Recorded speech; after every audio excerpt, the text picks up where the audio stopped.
과학에 관심 없는 사람도 모두 아는 이 과학자, 갈릴레오, 뉴턴, 아인슈타인의 계보를 잇는 천재 과학자. 너무 유명해서 당연히 노벨상을 받았을 줄 알았던 이 과학자. 이번 과학자 열전의 주인공은 스티븐 호킹입니다.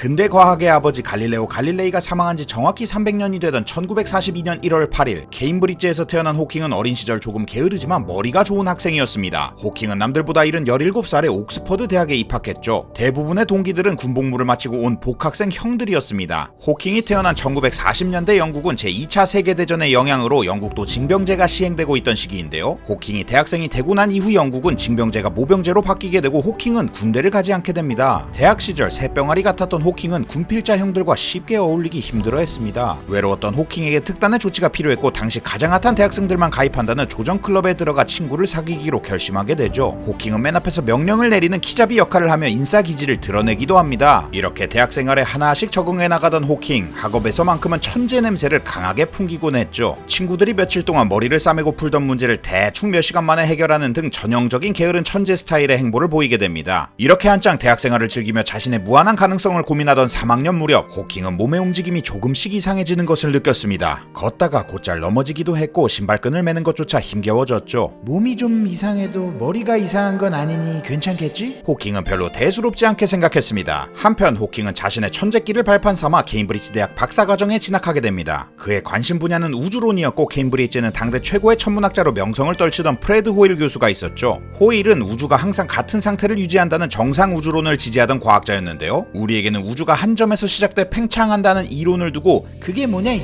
빅뱅이냐 라고 비꼬려고 말하다가 빅뱅의 이름을 지어준 과학자로 유명하죠. 어쨌거나 호킹은 세계 최고 과학자였던 호일 밑에서 공부하고 싶어 했었죠. 하지만 인기 교수였던 호일에게는 제자가 너무 많았고 호킹은 호일 대신 데니스 시야마라는 교수에게 지도를 받게 됐습니다. 그러다 케임브리지에서 첫 학기를 마치고 돌아온 겨울, 호킹은 가족들과 함께 호수에서 스케이트를 타러 갔습니다. 아니나 다를까 이번에도 호킹은 꽈당하고 넘어졌습니다. 하지만 이번에는 달랐습니다. 스스로 몸을 일으킬 수가 없었죠. 상태가 심상치 않다는 것을 깨달은 호킹의 어머니는 아들을 병원에 데려갔습니다. 의사는 호킹에게 이례적인 불치병이라 진단 내렸고 생이 몇 년 남지 않았다는 말을 하게 됩니다. 호킹은 이제 겨우 21번째 생일이 막 지난 어린 나이였고 하늘이 무너지는 듯 했습니다. 이 병은 근위축성 측색경화증, 흔히 루게릭병이라 불리는 병이었고 호킹의 병세는 빠르게 악화돼 갔습니다. 오래 살아도 2년밖에 살지 못할 것이라는 말까지 들었죠. 절망의 늪에 빠졌던 호킹에게 손을 내민 사람은 다름 아닌 여자친구 제인 와일드였습니다. 둘이 데이트를 몇 번 하지 않았던 무렵 호킹이 시한부 판정을 받았는데요. 제인은 호킹의 병이 불치병이라는 사실을 알았지만 사랑의 힘으로 함께하겠다고 다짐했습니다. 그런 제인을 보고 호킹에게도 새로운 목표가 생겼죠. 얼마나 살 수 있을지는 모르겠지만 남은 삶을 사랑하는 제인과 행복하게 살아야겠다는 꿈이었죠. 결혼을 하려면 직장을 구해야 하고 그러려면 박사를 졸업해야 해. 게을렀던 천재 호킹이 각성하는 순간이었습니다. 호킹은 이제 병으로 인해 글을 쓰기도 힘든 상태였지만 본래 가지고 있던 지적 능력을 연구에 몰빵하기 시작했죠. 그리고 공부하는 동안에도 생계를 꾸리기 위해 대학 내 연구원직에도 지원하게 됩니다. 결국 젊고 순수했던 호킹과 제인은 1965년에 결혼식을 올리게 되죠. 호킹이 결혼하던 해에는 우주론 분야에 위대한 발견이 있었습니다. 빅뱅 이론의 결정적인 증거 우주 배경 복사가 발견된 것이죠. 빅뱅 이론에 따르면 우주는 아주 뜨겁고 밀집된 한 점에서 급격히 팽창했고 지금은 차갑게 식어버린 흔적이 남아있어야 합니다. 그 흔적이 바로 우주 배경 복사인데 이론적으로 예측되기만 했던 것이 실제 관측되면서 빅뱅 우주론이 정상 우주론을 이기고 주류 이론으로 자리 잡았습니다. 어쩌다 보니 라인을 잘 탔던 호킹은 빅뱅 이론의 승리를 보며 호일 교수의 연구실에 들어가지 않은 게 다행이다 라고 농담하기도 했죠. 이렇게 학계의 새로운 이론들이 과학계를 뜨겁게 달구던 시기에 동료가 호킹에게 재밌는 소식을 전해주었습니다. 런던에서 열린 한 세미나에서 로저 펜로즈라는 수학자가 발표한 특이점에 관한 논문의 소식이었죠. 특이점은 아인슈타인의 일반 상대성 이론의 방정식을 풀었을 때 나오는 방정식의 해였습니다. 이 특이점은 블랙홀의 중심에서 중력이 너무 강해 시공간이 무너져 내리는 지점을 말하기도 하죠. 이때 펜로즈는 거대한 별이 중력적 붕괴를 통해 블랙홀이 되는 과정에서 특이점이 생긴다는 것을 증명해냅니다. 호킹은 이 이론을 듣고 우주를 떠올렸습니다. 별이 무너져 내려 무한대의 밀도를 가진 한 점으로 수축한다는 것은 거꾸로 돌려보면 무한대의 밀도를 가진 한 점에서 우주가 팽창하는 것과 비슷해 보였습니다. 호킹은 결국 우주를 탄생시킨 빅뱅의 특이점 역시 아인슈타인의 일반 상대성 이론의 자연스러운 결과라는 점을 증명해내게 되죠. 일반 상대성 이론은 특이점을 예측할 수 있었지만 특이점 내부까지 보여주지는 못했습니다. 호킹은 다음 연구로 양자 이론과 상대성 이론을 통합한 양자 중력 이론을 만들기 위해 블랙홀을 연구 대상으로 삼았습니다. 만약 블랙홀 경계면에서 입자와 반입자 쌍이 있다면 어떻게 될까? 한 입자가 블랙홀로 빨려 들어가면 남은 입자는 저절로 튕겨져 나올 거야. 그렇다면 이것은 블랙홀에서 나오는 입자가 만든 이 희미한 빛은 호킹의 이름을 따 호킹 복사라 부릅니다. 모든 것을 잡아먹는 듯한 무시무시한 블랙홀이 사실은 뱉어내기도 한다는 것. 무한히 차갑고 어두울 것만 같았던 블랙홀에서도 상상치 못한 조그만한 변수가 있었다는 것을 보인 셈입니다. 이를 두고 호킹은 블랙홀은 그다지 검지 않다라는 유명한 말을 남겼죠. 호킹 복사가 중요한 이유는 또 있습니다. 블랙홀에서 호킹 복사가 일어나면 에너지 보존 법칙에 의해 그 블랙홀의 질량은 줄어듭니다. 즉 너무 무거워서 다 빨아들일 것 같았던 블랙홀도 증발할 수 있다는 충격적인 연구 결과였죠. 호킹의 블랙홀 연구는 전 세계로 퍼져나갔고 블랙홀 연구의 권위자로 유명세를 얻기 시작했습니다. 1976년에는 영국 왕립학회 회원으로 선출, 1979년에는 뉴턴이 차지했던 루카스 수학 교수로 선출되는 영광도 얻었고 바티칸 교황청도 호킹에게 피우스 11세 메달을 주겠다고 연락을 해왔죠. 처음에 호킹은 교황청의 연락이 달갑지 않았습니다. 그가 존경하는 과학자이자 근대 과학의 아버지 갈릴레오 갈릴레이에게 지동설을 폐기하라며 벌을 주었던 곳이기 때문이죠. 그러다 호킹은 마음을 고쳐먹고 메달을 받으러 로마로 향했습니다. 그리고 교황청의 갈릴레오 재판에 대해 공식적으로 사과문을 발표하라고 당당하게 요구했죠. 이렇게 호킹은 할 말은 할 줄 아는 사람이었고 열정적인 사람이었습니다. 휠체어에 의지해야 할 정도로 몸이 좋지 않았지만 여행도 열심히 했죠. 안식년 동안 캘리포니아 공대에서 지내기도 했고 러시아 과학자들과 양자 중력 이론을 토론하기 위해 모스크바도 방문했습니다. 1985년에는 유럽 입자물리 연구소 썬에 있는 입자 가속기를 보러 스위스 제네바로 향했죠. 불행히도 호킹은 제네바에서 폐렴이 걸렸고 곧바로 병원으로 이송됐습니다. 호킹의 상태를 본 의사는 어떻게 이 몸으로 해외를 돌아다닐 수 있었냐며 몹시 놀랐습니다. 결국 호킹은 기관절개술을 하여 간신히 살 수 있었지만 영영 목소리를 잃게 됐습니다. 다시 눈을 뜬 호킹은 절망했습니다. 움직일 수 있는 것은 눈썹뿐이었고 스펠링 카드를 통해 더딘 의사소통을 해야 했습니다. 앞으로 호킹이 할 수 있는 일이라곤 하루 종일 TV를 보는 것뿐 다시는 연구를 할 수 없을 것만 같았습니다. 목소리를 잃은 이후 호킹은 24시간 동안 자신을 돌봐줄 전담 간호사가 필요했습니다. 이때 호킹은 일레인을 만났죠. 스펠링 카드와 눈썹의 움직임으로만 의사소통을 해야 하는 힘든 상황 속에서 전문 간호사였던 일레인은 호킹의 마음을 잘 읽고 도왔습니다. 호킹의 이런 안타까운 상황은 전 세계에 퍼졌고 곳곳에서 도움의 손길이 이어졌습니다. 캘리포니아에 사는 월트 월토즈는 음성 합성 프로그램을 보내주었는데요. 일레인은 호킹의 휠체어에 음성 합성기를 연결했고 호킹은 기계음 목소리로 말을 할 수 있게 됐습니다. 이후 인텔에서도 호킹을 돕기 위해 음성 합성 시스템을 개발하고 업그레이드 시켰죠. 기계음 목소리는 그의 트레이드 마크가 되었습니다. Can you hear me?